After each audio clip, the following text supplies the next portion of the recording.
Welcome to Night of Champions, ladies and gentlemen. Finally, it's here. I've had no real interest in doing this review, to be honest. Especially after seeing what happened last night. But I want to give a quality review. And there were things I did enjoy on this show. Let's go to the pre-show. Leading up to a feud between Chris Jericho and Randall Keith Orton, I had said that we haven't seen it in a while, and I know a lot of people like this, like Daddy said, we've seen it before, who wants to see it, but it is something we haven't seen in a while, at least 3 years. 2 or 3 years has been since those two have dealt with each other.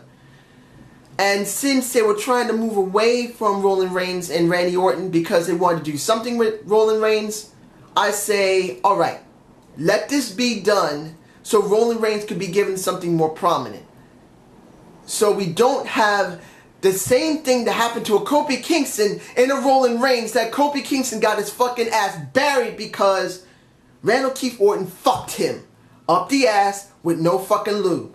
I'm saying this honestly, it's very raw. It upsets me that Kofi Kingston could have been in the main title scene for the World Championship, and it never happened because of what happened with Randall Keith Orton. Had to get it out. Now, the Peep Show was quite nice to see. Seeing Christian was nice to see. Seeing them kind of going back and forth saying who was the boss of their tag team, I could have gone without that. But once you get past that crap, and you see a Randall Keith Orton dealing with a Chris Jericho, was not bad of an exchange. When the match came, and I'm doing it first. I'm doing the pre-show now, I'm doing this first. The match was okay. I was not bored with it. Jericho looked very good. Randall Keith Orton always looks good, especially if he's going to win, and we pretty much knew he was going to win. The only thing that upsets me is that the ending was so badly telegraphed. I'm sorry. Seeing him standing on the top of the ring rope, and I'm talking about Jericho, just standing there and standing there and standing there was way too long. I knew he was going to get RKO'd, and that's exactly what we got. But before that, it wasn't a bad match. And I'm going to give it to them both. They did a very good match. As much as no one wanted to see them again, at least I was entertained enough that I wasn't like that. Okay? Now, let's get to the matches that really give you now what. Opening up the show, Usos versus the Dust Brothers. It felt average. It wasn't a bad match, but it felt average. And that upset me. I had to see it twice because someone called me. In the middle of, just in the beginning of the show, a friend of mine called me I hadn't heard from in a while. She had to take care of her grandkids, so I was talking to her and I could not pay attention to her and seeing the show at the same time, so I had to turn the damn thing off. But the part that I did see, about 2 or 3 minutes in, it felt average. And then when I got a chance to re-see it later, it was average. It was an average Raw match. It's not a bad match. It was still a solid match, but it was average. Again. But what does this mean? Dust Brothers win the match and they get the titles, but now what are the WWE going to do with them?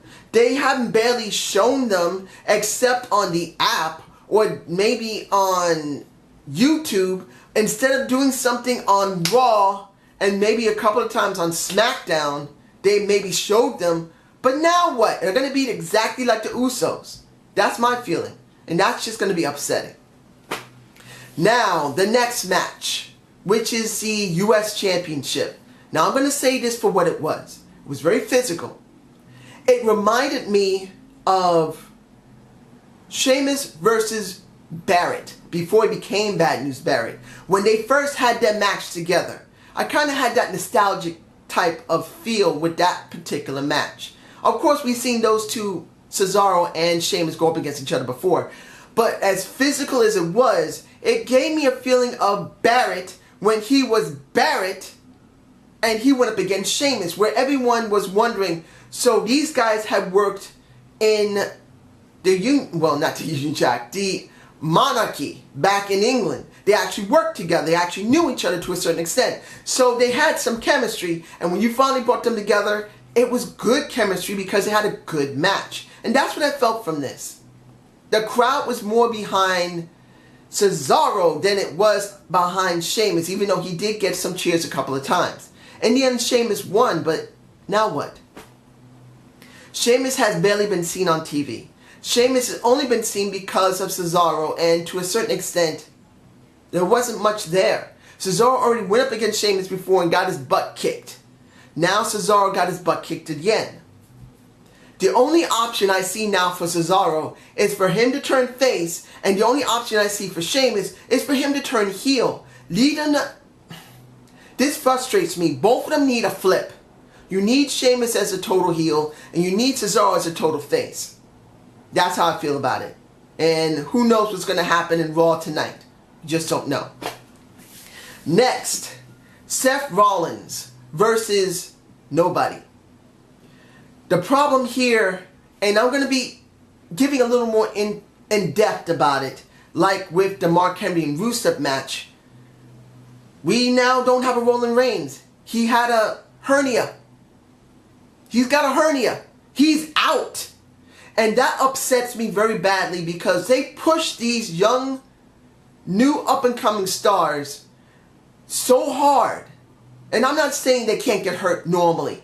The problem that I see particularly is that the WWE has not brought anyone up in the main title scene. And they've been trying to make things interesting for quite a while. They sent Dean Ambrose to do a stupid movie.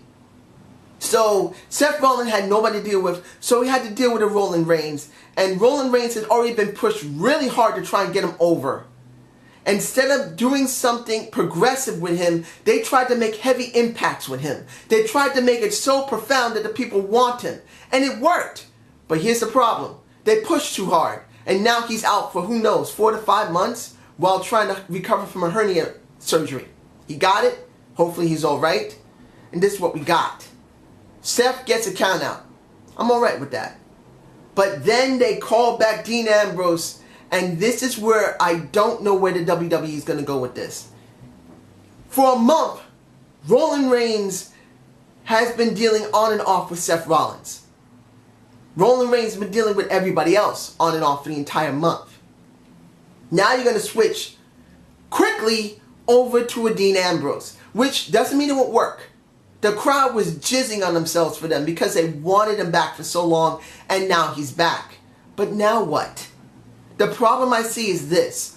What are you going to do with this feud? You can't just keep having these guys fight one another. There must be a price. And I'm going to talk about that at the end of this review. It was a good fight, a good walk throughout the stadium in Nashville, Tennessee, and in the end, Dean Ambrose gets zip-tied and carried in the back with a whole bunch of people, including Finlay. It's nice to see him. But now we got to find out what's going to happen. Next, a match that upsets me beyond recognition. It makes me fucking angry. The IC Championship versus Florida, Georgia line. I'm going to say it like that because I don't even know who the guys' names are. I understand they're really big in Nashville. I'm not taking anything away from them. Whoever they are, you can tell me below who these two guys are. I know they're country music stars and they got their own band. But let's be honest here. We wanted to see The Miz go up against Dolph Ziggler. We wanted to see Damien Sandow deal with R-Truth. Now that they're both basically stunt doubles. But throwing Florida, Georgia line was fucking stupid. What the fuck was that? I'm going to say this for what it was. That was so fucking stupid. I walked out of my room. I'm saying this honestly. You know you guys, I can't walk very well. Most of my time is spent in my bed because I can't stand for long periods of time. I can't sit for long periods of time. I'm forced to stay in my bed most of the time because I can't handle it. But in this case, I got so fucking frustrated. I had to walk into the next room and I listened from there because I'm going, why the fuck a somewhat entertaining feud, which has not been that bad, seeing these silliness of their stunt doubles wasn't 100% bad, but then throwing this bullshit in angered me beyond recognition. And in the end, what do we get? Damien Sandow is shoved by those two guys, and in the end, The Miz wins, but the commentary team didn't even give a fuck about the match. They cared more about those guys. They cared more about those guys shoving Damien around. I didn't give a fuck about this match. The Miz did a great job. Ugh. Breathe. R-Truth didn't do much, but it was good to see him there. Damien Sandow, or Damien Mizdow, was there. He did a good job dealing with the situation. Dolph Ziggler, who was well over by the crowd, was doing well. But we barely even saw most of that match because they kept going to Florida. I'm so angry. Florida Georgia line made me angry. I don't give a fuck about them, and I hated this fucking match. Let's move on to something that was a positive thing. The Divas Championship 3-way match. Nikki Bella, AJ Lee, and the Sweet Paige. If I had to choose between these three women, I'm going to be honest here before I even say this. If I had to choose between AJ Lee, who's a short little piece of ass, Nikki Bella, who has a nice body, but she's not 100% the most gorgeous woman in the face, but she's still a good-looking woman, and Paige, the cute little, really light-skinned, young piece of ass, I'll probably pick Paige. Not because she's super young, and that does help, but honestly, I like her. She's damn cute. She has good ability in the ring, and at least she's gonna be a little bit more than AJ or Nikki Bella has. And Brie Bella didn't make it any better. I actually thought that Nikki was going to win. They're going to have a Bella versus Bella, which could still happen. I'm saying this right now. Just because AJ won does not mean that a Stephanie McMahon during this Raw couldn't say Nikki Bella deserves a second chance because it was not fair, and she fucking wins the title anyway. I'm saying it right now. That could still happen. I hope I'm wrong. Please, I hope I'm wrong, but this could happen. In the end, it was actually a pretty good 3-way match. Even though Nikki wasn't that great, the ones who really made the match better than it would have been, it's going to be AJ and Paige. In the end, AJ wins, which I am happy. Thank you, AJ. I didn't care. If it was Paige retaining, I didn't care. If it was AJ retaining, well, gaining it, I didn't care. As long as it wasn't fucking Nikki Bella. I'm sorry for yelling, but you get my point. Ugh. Had to breathe for that one. Next, a match that I believe should have not ended the way it did. Could have been different. Mark Henry versus Rusev. Now, I could leave this for last, but I have to do, the match that we really need to talk about. I'll say this for the Rusev and Mark Henry match. Seeing Mark Henry cry for the Star Spangled Banner from Lillian was beautiful. I'm going to say this honestly. It was, if he had to reach into a deep place in himself to bring those tears out, it really added to the entire thing. Everyone saw it, and that was one of the reasons why next to Jillian singing the way she did, not Jillian, Lillian, sorry. Lillian singing the way she did, which she sang very well, really sold it for me personally. That showed true patriotism. That showed the man truly loved this country. It may be I'm going to be here and I'm going to be honest to you. This country is a mess. The government sucks. Most of the people in this country suck. A lot of people don't get it, how the world works, but still it's a beautiful country, and that epitomizes how beautiful this country is when a man of Mark Henry's stature cries to basically the national anthem. Now everybody can do that, and he did, and I thank him for that. The match was alright, but in the end, seeing Mark Henry hurt his back, I didn't feel like was needed. Seeing Mark Henry tap out to the accolade was not needed because of Rollins Reigns not being there. I may actually do a debate of the week on this, but I'm being honest here. You don't have Rollins Reigns now. A lot of stuff that could have happened for Rollins Reigns is not there now. And the problem I see is this. You have less people now in the main title scene. You got less. What do? You don't have Daniel Bryan because of neck surgery. Now you don't have Santino. He's been out and he just had surgery himself. Hopefully he come back in a year. He may come back in 1 year. I did a video on that. Check it out. But now, Roman Reigns is out for several months because of hernia surgery. You need people to do something in the main title scene. And Mark Henry's it. And I think he should have won it. Not just because I love Mark Henry. Just because now Roman Reigns is not functional. Now I'm going to move on to the final thing that needs to be talked about. Cena versus Brock Lesnar for the WWE World Heavyweight Championship. I'm going to say this truthfully. I didn't give a damn about this match. If John Cena won it, a lot of people are going to rage and I didn't care. If Brock Lesnar won it, a lot of people would be happy or rage and I wouldn't care because I didn't care about either one of them. I didn't want to see him win that title. I didn't want to see John Cena win or lose the title because neither one of them are interesting to me. Because they have not built either one of them in the way I want. When it comes to Brock Lesnar, he has not been there for a whole bunch of months. He comes back, kicks everyone's ass, and takes the title. I didn't care because he wasn't doing anything because we don't see him. John Cena, who has been going through all this bullshit, who doesn't do anything with his woman, who just acted like a fucking evil, stupid heel. If he had been dealing with his woman, with Brock Lesnar, I actually would have a little better interest. But that didn't happen. So I didn't give a fuck about John Cena. This is bullshit. Him beating the shit out of a Bray Wyatt so badly really made me angry. And this didn't help either. But I'll say this, it wasn't a bad match.